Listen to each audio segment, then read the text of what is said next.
नमस्कार दोस्तों, बिहार जमीन सर्वे को लेकर आ रही है बहुत सारा अपडेट।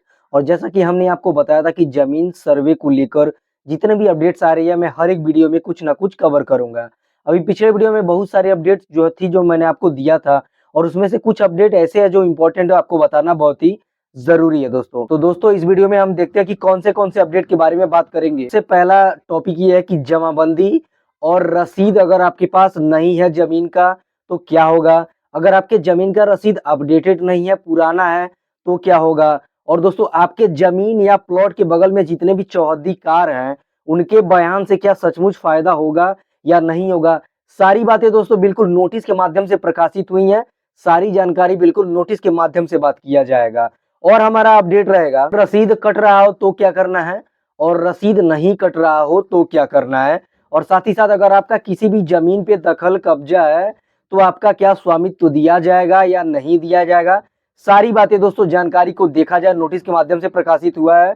दोस्तों, जानकारी में आगे बढ़ने से पहले आपसे केवल एक ही रिक्वेस्ट है कि अगर आप अभी तक हमारे चैनल को सब्सक्राइब नहीं किए हैं तो चैनल को सब्सक्राइब कर लें, और वीडियो को एक लाइक जरूर करें, और एक कमेंट ये कर दें कि किस जगह से वीडियो देखते हैं या जमीन सर्वे को लेकर आपका क्या कंफ्यूजन है, ये कमेंट ये कर दें। तो चलिए जानकारी शुरू करते हैं। और दोस्तों, हम स्टार्ट करते हैं कि आपके जमीन के चौहद्दीकार का जो बयान है क्या अहम माना जाएगा या नहीं माना जाएगा।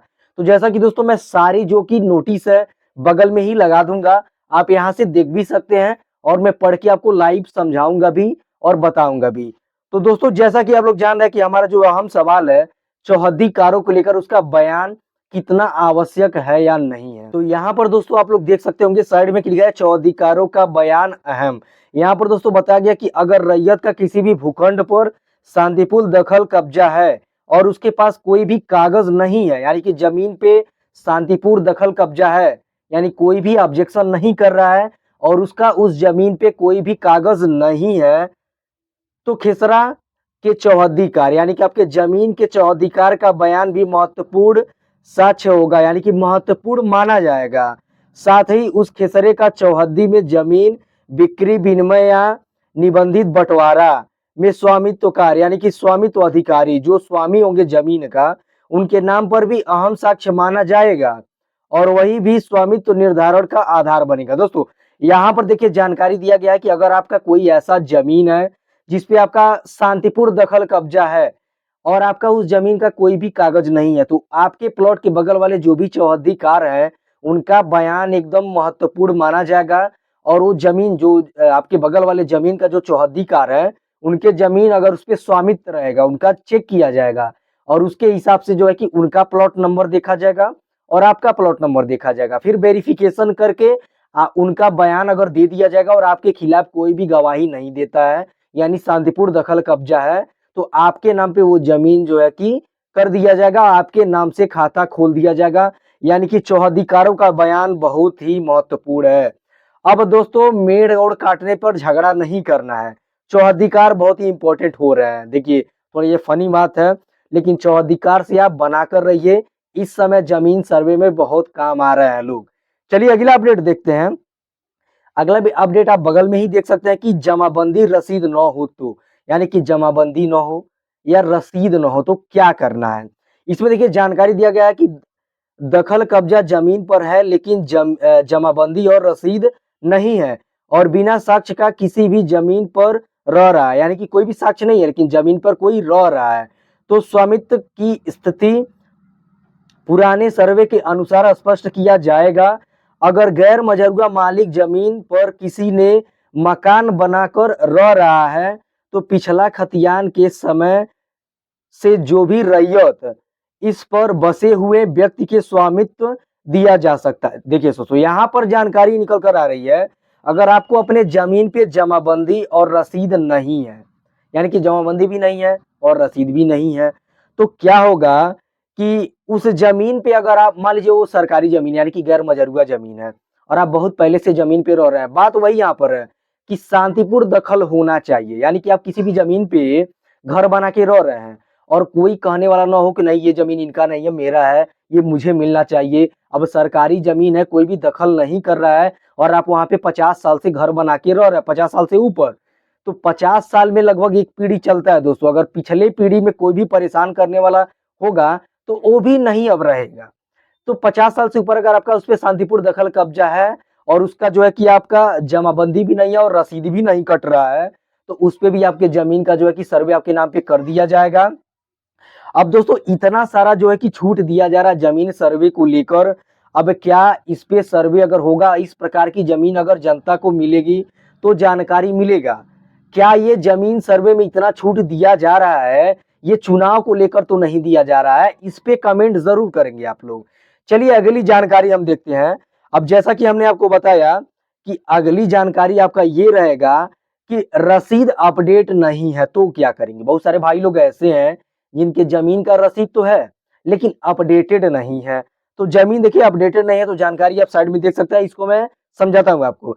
रैयत द्वारा विभिन्न कारणों से यदि जमाबंदी या लगान रसीद अपडेट नहीं है तो खतियान में स्वामित्व स्थिति प्रभावित नहीं होगी, यानी कि स्वामित्व स्थिति प्रभावित नहीं होगी और भूमि में वर्तमान वास्तविक दाखिल के अनुसार ही खतियान निर्मित कर दिया जाएगा। यानी कि दोस्तों यहाँ पर जानकारी दिया गया है कि अगर आपका जो है कि लगान रसीद अपडेटेड नहीं है तो केवल उसके ही माध्यम से स्वामित्व स्थापित नहीं की जाएगी, वास्तविक में दखल के अनुसार, यानी कि दोस्तों जमीन पे किसका दखल है उसके अनुसार, यानी कि आपका दखल कब्जा है उस पे बनाए हुए हैं तो उसके अनुसार ही स्वामित्व घोषित कर दी जाएगी। अगर जमीन रसीद अपडेटेड नहीं है तो भी कोई प्रॉब्लम नहीं है, आपका उस पर दखल दे दिया जाएगा, आपके नाम पे खाता खोल दिया जाएगा।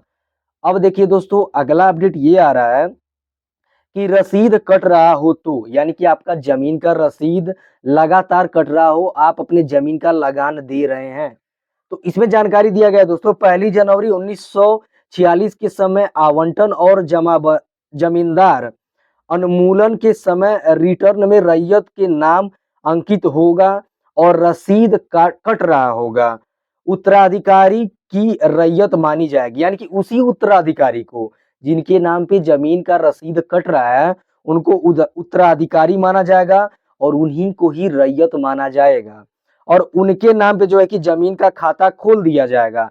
साइड में आप लोग देख सकते हैं कि ये सारा नोटिस के माध्यम से प्रकाशित हुआ है, यानी कि जमीन का रसीद कट रहा है तो और भी प्रॉब्लम नहीं है, आपको ही उत्तराधिकारी मान दिया जाएगा और आपके नाम पे जमीन का रसीद आपका कट रहा होगा तो आपके नाम पे खाता खोल दिया जाएगा। चलिए ये भी जानकारी कंप्लीट हो गई। और दोस्तों दखल कब्जा हो तो आप साइड में देख सकते होंगे, इसको मैं पढ़ता नहीं हूं लेकिन इसके बारे में बता देता हूं, इसके बारे में जानता हूं।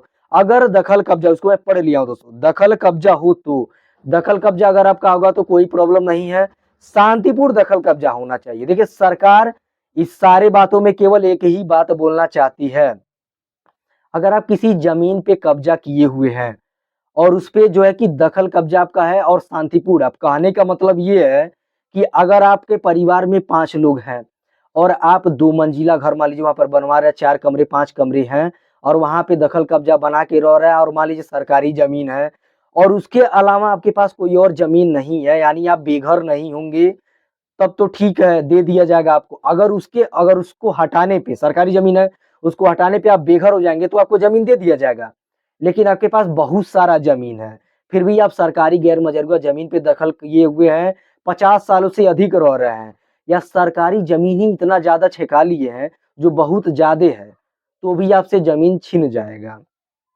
दखल आपका हो, दखल कब्जा तो हो ठीक है, लेकिन एक लिमिटेशन होनी चाहिए और कोई भी व्यक्ति ये कहने वाला नहीं होना चाहिए कि ये जमीन मेरा है या मुझे मिलना चाहिए। तो दोस्तों जमीन सर्वे में बहुत सारा इस समय ढिलाई मिल रहा है। अभी पिछले रिपोर्ट में आप देख रहे होंगे कि केवल 18% ऐसे रैयत हैं जो अपने जमीन का फाइनली खतियान जमा कर चुके होंगे, कर चुके थे, और 82% ऐसे रैयत थे जो अपनी जमीन का खतियान वगैरह कुछ जमा नहीं किए थे। तो अभी क्या है, इस सारी चीजों को देखकर बहुत छूट दिया जा रहा है, इसमें आप अपने जमीन सर्वे को कंप्लीट करा लें। तो चलिए मिलता है किसी और नॉलेजेबल वीडियो में दोस्तों, बहुत सारा अपडेट आया हुआ है, हमारे साथ आप बने रहेंगे तो सारी जानकारी आपको टाइम से मिलता रहेगा। तो चलिए मिलता है किसी और नॉलेजेबल वीडियो में, तब तक के लिए जय हिंद।